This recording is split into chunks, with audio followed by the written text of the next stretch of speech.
Hey guys, how's it going? It's 8-Bit Eric, and today we are going to talk about Hitman 3. This game was actually so in demand for me to check out literally every day the last 2 weeks. Whenever I live stream, people in my chat were like, Eric, are you going to get Hitman 3? They were wanting me to experience this and play it for the first time because this is my first Hitman game. I'd never played any of the previous ones on any of the other console releases. So going in, I was completely blind, and everybody in my chat was hyping the Hitman series up for me so much that I was like, alright, you know what? I'm going to pick it up. I picked up the PS5 version, so what you're watching, this gameplay footage, is PS5 gameplay.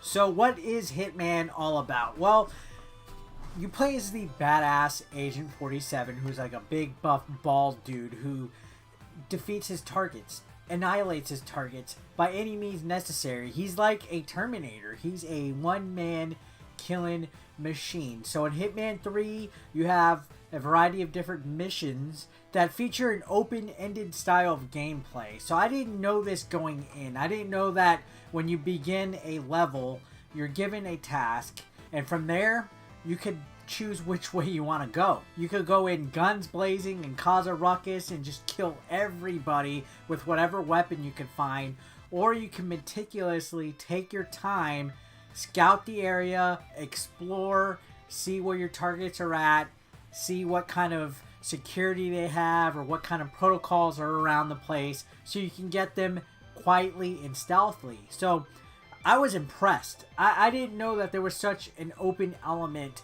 to the Hitman series games, and I asked a few of my buddies if that's how this game series has always been, and they said yes. So apparently I have been missing out. Now let me be completely honest.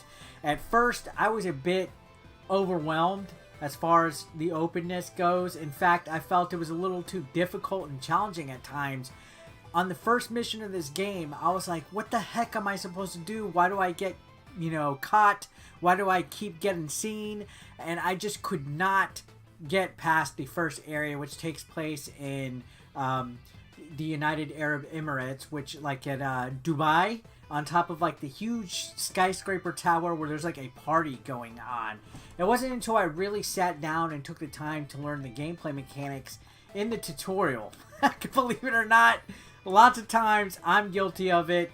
A lot of us are. We'll kind of skim through the tutorial if it's not required, but the tutorial definitely helped me figure out that, okay, there's an element of strategy behind this. For example, you going in your regular attire doesn't allow you to access certain areas of the level. Certain areas of the game might be restricted, so you have to kill a security guard and put on their disguise in order for you to go to that area. Or let's say there's some kind of like VIP guest that has a clearance and they have a scheduled appointment with somebody in the level. You find that character, you kill them quietly, hide their body, and then go to where they're supposed to go, and you could do the whole meeting and you're disguised as a certain individual, which opens up a whole variety of different actions.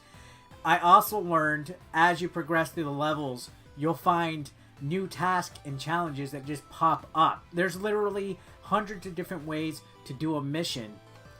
There are the main like mission stories that you can do that give you like a ballpark area. There's about like 2 to 3 to every level.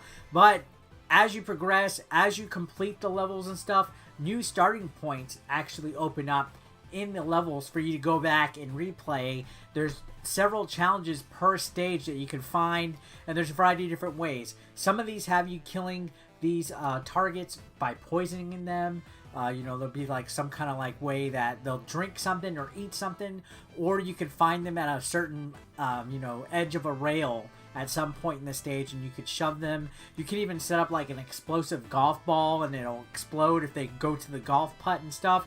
There's actually a fair amount of strategy and stealth involved that opened my eyes up. I'm gonna be honest, the first couple hours of playing this game, I was kind of like, really? Everybody hyped this up to me, and I was a little like, I don't know if this is my type of vibe. But then once I figured out the true method of approaching this game, of approaching the levels, I had an absolute blast. Now, some of these missions are actually kind of interesting. My favorite was actually the second level, which is kind of like a whodunit type of mystery. It takes place like at a big mansion, and you're disguised as a private investigator trying to figure out who the murderer was. It's kind of like a Clue vibe, but you're also there to kill somebody else that is a suspect. So you have to solve a murder and do a murder all at once. And sometimes the characters in this game are kind of over the top. It's almost like a GTA feel, where you just have like all these outlandish VIP characters that have like the most funny, intentionally funny dialogue out there and situations that happen to them and stuff. It's very, very entertaining to see the types of different things that are said or done in this game and the variety of ways that you can kill people. So, story-wise, as far as the plot goes, I don't want to spill too much of it for you guys. I'm actually personally still kind of like piecing it out together and stuff because I didn't play the first couple of Hitman games. So I'm kind of like in the middle of it. So I will say, if you are brand new to the Hitman franchise, you might want to play the previous ones. This one allows you to actually purchase like I believe an HD collection that will be eventually coming out, but you can also access missions from the previous games as DLC. So I might be doing that, to be honest. And on top of that, there's also a VR mode. If you get the PlayStation 5 version, you can download the PlayStation 4 version through a code that's included for free on here, so you can play the VR mode. I didn't get to do that though. I didn't really. Every time I do VR, I get kind of like dizzy and seasick, so I didn't play it. So I'm just going off of what I've seen as far as the main campaign goes for Hitman 3. I will say the campaign does feel quite short. There's only a certain amount of missions, but don't let it fool you initially, because these missions can range in time and length depending on what kind of method and style you choose to complete them. The graphics are actually pretty impressive. I was like, wow, this looks really good. I was really impressed for what they did. And it's weird, going into new games, I'm kind of concerned with how they perform and how they look and what the frame rate is like. I didn't notice any frame rate drops. I know on Reddit I saw reports of some people saying that it doesn't run at a 60 frames per second frame rate stable. Like, you know, like it kind of moves up and down. For me, I couldn't tell the difference. I know it looked good. There wasn't much in way of glitches. It didn't feel like a Cyberpunk 2077 to me. I will say the only glitch that I did notice was in the China stage. When you go into the laundromat, the actual, like, washing machines are missing. Everything else is there but the washing machines themselves. You see the soap and the detergent and everything just floating in the air. And the laundry as well, but no washing machines. And even on my, like, I tried to, like, reload the stage, it just wasn't loading that properly. So that was the only noticeable glitch I had. Now, if I was to say anything negative about the game, I will say the AI in some of these levels feels very last gen.